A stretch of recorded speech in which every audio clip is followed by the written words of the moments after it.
Hi viewers, Mijbil the Otter. This is the name of the lesson that we are going to learn today.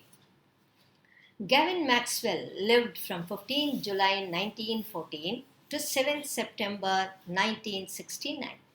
He was a naturalist and an author, best known for his work with otters. He was an aristocrat, adventurer, naturalist, secret agent, shark hunter, and so many titles.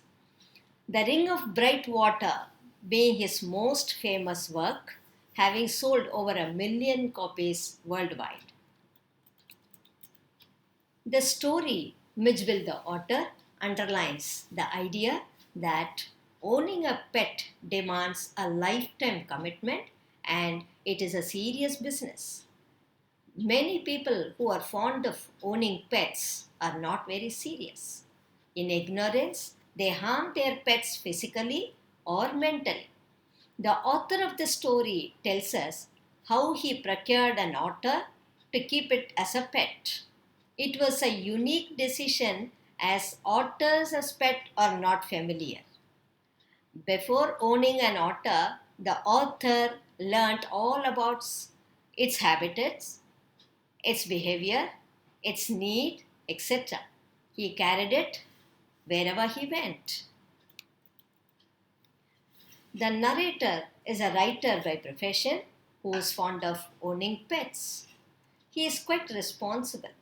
He does his homework before owning a pet. He provides conducive surroundings to his pet otter. He is a genuine lover of animals. In this story, the author Maxwell tells us about his pet. After the death of the dog, he thought to have another pet. Early in 1956, he traveled to southern Iraq. He saw there some Arab people having an otter. Then he also thought of having an otter as pet. He told this to his friend and his mail was due. Therefore, with a friend, he went to Basra to receive his mail. His friend collected his mail and went away. After he had left, he received a sack in which there was something. The sack was for the narrator and there was an otter in it. The narrator named it Mijbil. First, the otter slept on the floor, but soon he entered into the bed.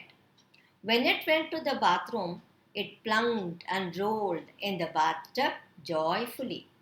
The narrator was extremely surprised when he found it struggling with a water tap. It had learned how to turn on the tap.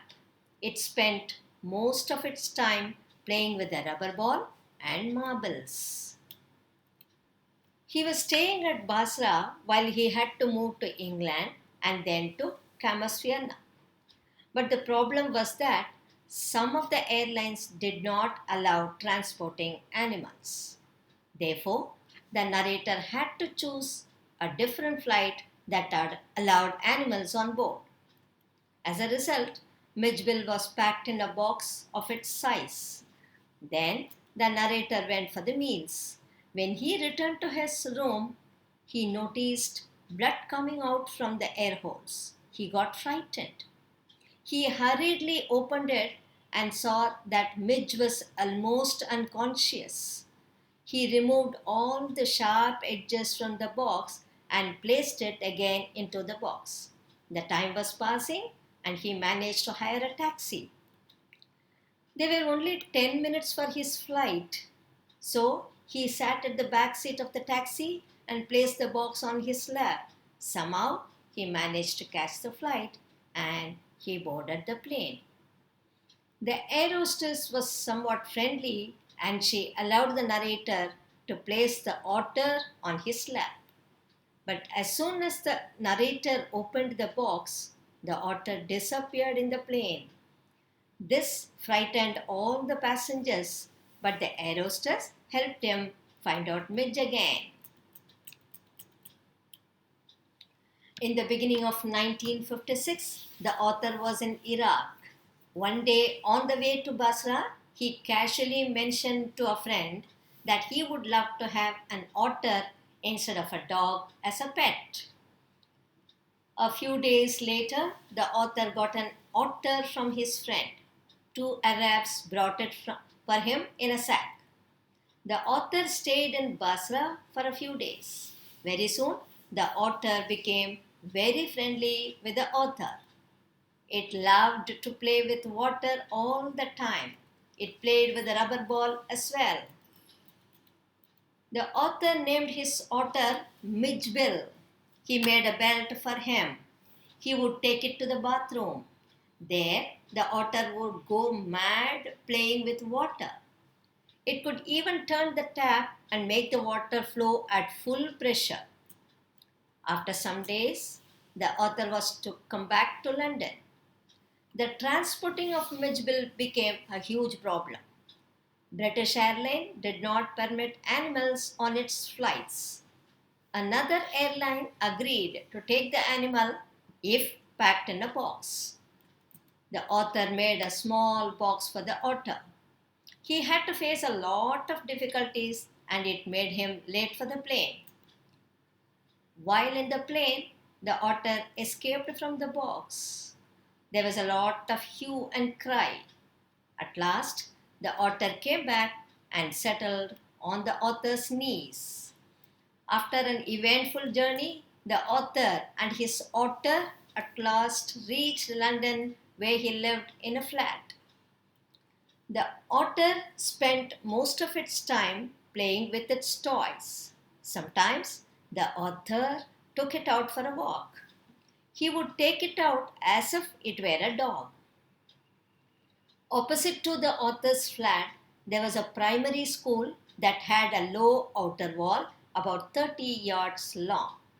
The otter would jump onto it and go running all the length of the wall. Different people made different guesses as to what animal it was.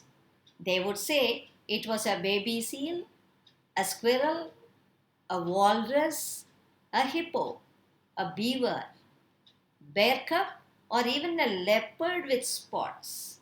Very few Londoners had ever seen an otter. They were filled with surprise on seeing such a strange animal. One day, a laborer was digging a hole in the street. Looking at the author's otter, he exclaimed, "Here, mister, what is that supposed to be?" Viewers, the message that we learn from this lesson is we need to be responsible towards our pets. We should treat our pets as members of our family.